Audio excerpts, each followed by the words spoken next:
The time have passed. I have to get home on time. I can't wait anymore.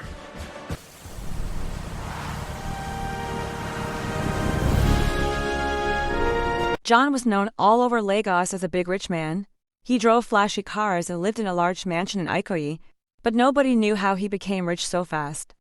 People whispered that his money was not natural. His wife, Mary, was a quiet and gentle woman. She loved John but always felt something was wrong. She noticed that every Friday night, John became nervous and restless. John always returned home on Fridays before midnight. He would lock himself and Mary inside their bedroom. Nobody understood why Friday mattered so much to him. Mary asked him many times, but John only said, "Don't ask questions you don't want answers to." His voice always sounded cold on Fridays. Unknown to Mary, John had visited a dark herbalist years ago. The herbalist warned him that his wealth depended on one rule: sleep with Mary every Friday night before midnight. If he ever broke the rule, everything would fall apart.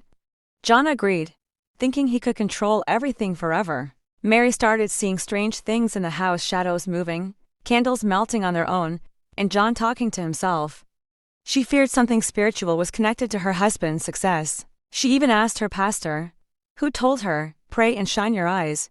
Something hidden will soon be exposed." John became popular in Lagos clubs. He spent money without thinking, giving friends drinks and showing off. People believed he was blessed, but nobody knew he had a dark deadline every Friday. Even with all his enjoyment, John never forgot his Friday rule, until one particular week. Mary was tired of the cold way John treated her. He only showed her affection on Fridays, and even then, it felt forced. She wished for a loving marriage, not a fearful one. One day she prayed, "God, expose what is hidden in this house." Her prayer began the journey of John's downfall. One Friday morning, John's friends invited him to a big club opening on Victoria Island. It was the hottest event in Lagos, and everyone important would be there. John wanted to go, but the thought of the ritual rule troubled him.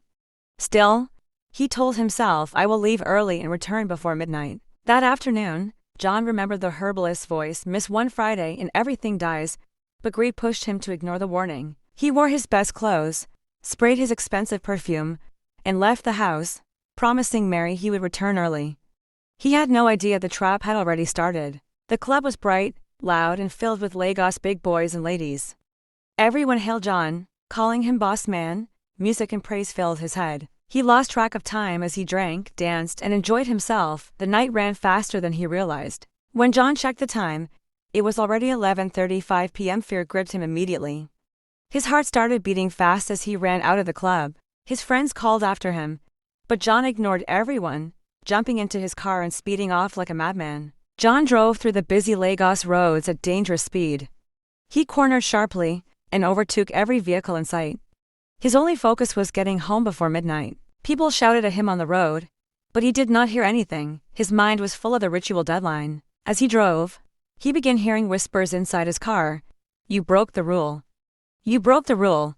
His hands trembled on the steering wheel. He tried to pray, but the voices only grew louder, mocking him and reminding him of his greed. At home, Mary waited for John. She kept calling his phone, but he refused to pick up. She felt something strange in the air, as if the house was breathing heavily. Outside, the wind blew strongly, and the lights in the house flickered on and off. John met a small roadblock caused by a broken-down truck. Instead of waiting like normal drivers, he drove around dangerously and scraped the side of a car. Someone shouted, "Are you mad?" But John didn't stop. Midnight was only minutes away. 11:56 p.m. John began sweating. His whole body shook as he imagined losing everything. "No, I must reach Mary," he shouted. He pushed the accelerator to the floor, ignoring the warning signs around him. A black goat suddenly ran across the road. John tried to dodge it at full speed. His car spun violently, hit a street pole, and somersaulted. The car landed upside down. Everything went silent. 12 o'clock midnight. At that exact moment, the wind in John's house stopped. The lights went off completely. Mary felt a cold chill pass through her body. Somewhere far away, John's last breath faded. Early the next morning, neighbors came knocking on Mary's door. Their faces were heavy with shock. "Madam Mary, something happened. It's about your husband." Mary felt her knees weaken before they even finished speaking. At the hospital, Mary saw John's lifeless body. She burst into tears, confused and heartbroken. She kept asking, why was he driving like that? The doctor could not explain. "Madam, he died before we could help him. It was a severe accident."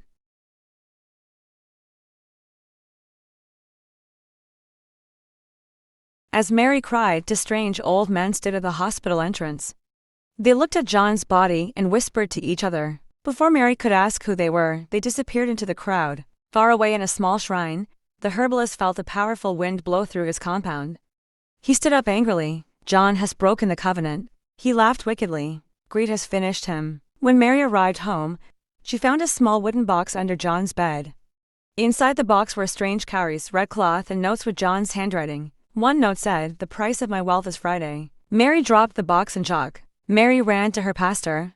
He read the note and shook his head sadly. "Your husband tied his destiny to darkness, but God saved you." He prayed for Mary and advised her to cleanse the house spiritually. People in the neighborhood began gossiping. Some said John's spirit was seen walking at night. Others said he was screaming for help. Mary ignored them, focusing on cleansing her life and home. One night, Mary heard footsteps in the sitting room. She grabbed her Bible and walked slowly. When she opened the door, nobody was there, only the sound of wind. She knew something was still tied to John's secret life. Mary began having strange dreams. In one dream, John was crying behind bars. He begged her, "Forgive me. I brought darkness into her home." Each dream made Mary pray harder. After John's death, his wealth began disappearing. Cars crashed in the compound on their own. Bank accounts suddenly froze. The mansion developed cracks. Everything that came from darkness began returning to darkness. Mary decided to leave the mansion. She packed her clothes and moved to a small apartment in Surler. She felt peace for the first time in years. She promised herself never to marry a man whose wealth she could not explain. Police invited Mary to give a statement about John's accident. She told them he was speeding home. She kept the ritual part to herself. The police concluded it was a case of dangerous driving. Lagos social media exploded with news of John's accident. People argued about what caused it. Some blamed drinking. Some blamed spiritual forces. John's name became a quick warning: don't let greed push you to your end. A week later, the herbalist became sick. His shrine began cracking, and his powers weakened. Spirits he once controlled turned against him. He realized John's broken covenant had destroyed the balance. One night, a strong wind blew through the herbalist's shrine. He screamed as everything he hid in darkness came to judge him. By morning, his shrine was empty, silent, and abandoned. Mary continued praying. Her pastor helped her close every spiritual door John had opened. She started smiling again. Little by little, her heart healed slowly as she learned the truth about her husband's secret life. Mary found a small teaching job at a school. She began building her life peacefully. Everyone admired her strength and courage. She became a voice for women, advising them to be careful in marriage. Years later, John's old mansion collapsed completely during a heavy rainfall.